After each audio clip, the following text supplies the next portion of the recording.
Monsieur le Président, chers collègues, ce budget pour l'année 2020 orchestre une nouvelle fois nos ambitions politiques pour la région Hauts-de-France.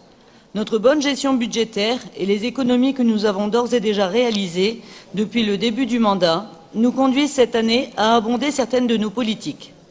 Cela démontre une fois de plus une gestion pragmatique et de bon sens.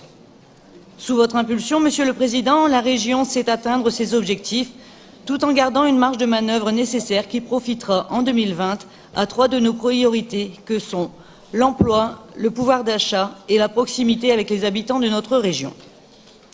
En 2020, cette action se concrétise par l'abondement de nos aides directes. Je parle dans un premier temps du dispositif d'aide au transport des particuliers que nous avons voté dès notre arrivée à la région. Ce dispositif, dont les détracteurs pointaient du doigt le montant de l'aide, a pourtant bel et bien trouvé son public. En effet, à ce jour, plus de 59 000 salariés en ont déjà bénéficié. Parce que pour beaucoup de foyers de notre région, 20 € à la fin du mois, ça compte. Nous en avons élargi les conditions d'accès. L'enveloppe régionale destinée à ce dispositif atteindra 10 millions d'euros par an. En parallèle de ce dispositif, nous avons également mis en place En route pour l'emploi, qui met à disposition un véhicule pour 2 € par jour à ceux qui ont retrouvé un emploi et qui ne disposent pas de moyens de locomotion pour les trajets domicile-travail. Cette aide a déjà permis à plus de 250 personnes de retrouver le chemin de l'emploi ou de la formation. En novembre 2018, nous avons également voté une aide à la conversion au bioéthanol des véhicules essence dans le but d'améliorer le pouvoir d'achat des habitants tout en réduisant la pollution de l'air et en promouvant l'économie régionale du bioéthanol. Dans le même objectif du pouvoir d'achat et de la qualité de l'air, nous avons voté récemment l'harmonisation de l'exonération de la taxe régionale sur les cartes grises pour les véhicules propres.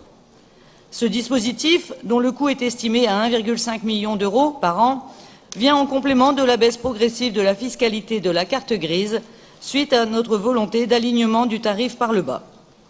Notre panel d'aides directes est aussi composé de l'aide à la rénovation énergétique des logements, parce que refaire l'isolation, une toiture ou installer des radiateurs pour maîtriser sa consommation de chauffage a un coût. La région aide à financer les travaux.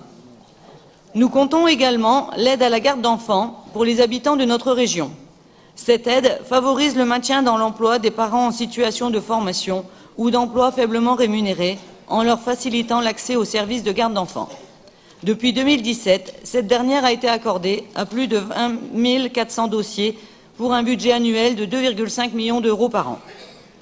Mes chers collègues, comme vous le voyez, l'action de la région est tournée vers les habitants de notre région et vers l'avenir. Engagement pris, promesse tenue. Je vous remercie.